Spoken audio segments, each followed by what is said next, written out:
How to manage team membership in Trello. Hello friends, welcome to today's tutorial. In this tutorial, you will be learning how you can manage team membership in Trello. Managing team memberships in Trello involves a few key steps to ensure smooth collaboration and organization within your team. And the first step is to log in into your Trello account. And the next step is to move to the left side of the screen and then you click on Bots. After clicking on Bots, you'll be brought to the workspace page. On this page, next step is to scroll down and click on settings. These settings represent your workspace setting, and that is where we are heading to. It is tutorial. So just click on settings. All right. Okay, workspace settings.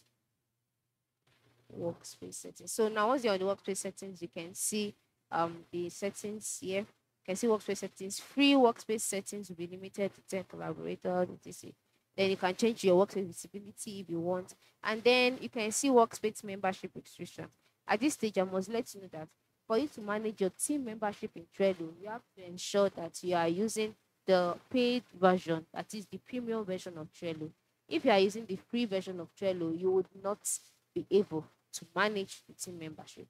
So, as you can see here, you can see the writing which says upgrade to premium for more settings. So after upgrading, you will see all of the team membership settings here, and then it will be available for you to change to edit, correct?